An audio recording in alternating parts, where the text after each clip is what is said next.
श्री स्वामी समर्थ.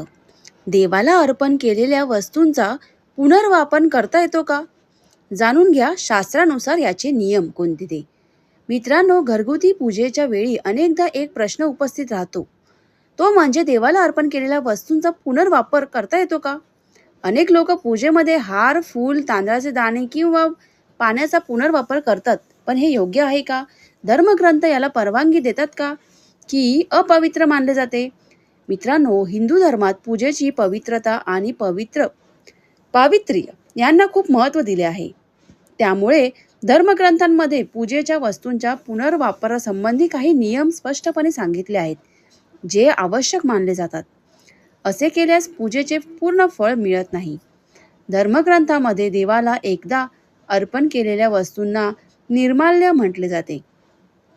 या नियमानुसार देवाला अर्पण केलेली फुले, हार किंवा तांदळाचे दाणे हे त्याच्या प्रसादाचा भाग बनतात.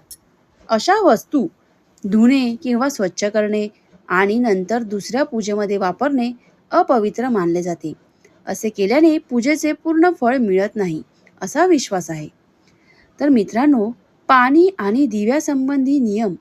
पूजेसाठी वापरले जाणारे पाणी हे नेहमी ताजे असावे. तसेच कलशातील पाण्याचा अशुद्धीशी संपर्क केल्यास ते पुन्हा वापरू नये.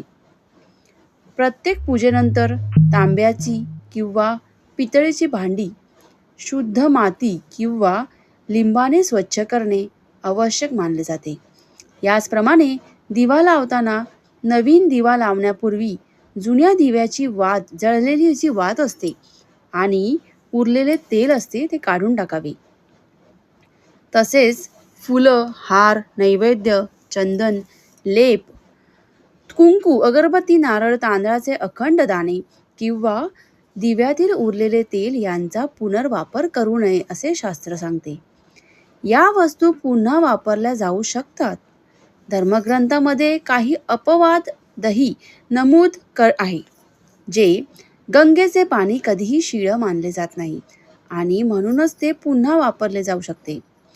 तुळशीची पाने देखील धुवून विशेष परिस्थितीत देवाला पुन्हा अर्पण केली जाऊ शकतात.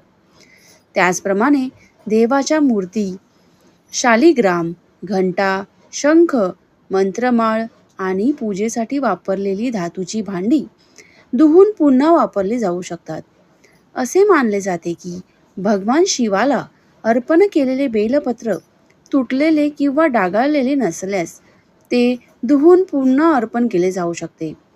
तसेच पूजेसाठी वापरलेल्या वस्तूंचा आदर करणे हे एक धार्मिक कर्तव्य मानले जाते. मित्रांनो, वरील माहिती तुम्हाला कशी वाटली ती मला कमेंट करून नक्की सांगा. आणि ह्या ज्या वस्तू आहेत, ज्या आपण त्यांचं पालन करणे खूप आवश्यक आहे. तर असेच नवीन नवीन व्हिडिओ बघण्यासाठी कृपया माझ्या चॅनलला फॉलो करायला विसरू नका आणि श्री स्वामी समर्थ लिहायला विसरू नका. श्री स्वामी समर्थ. धन्यवाद.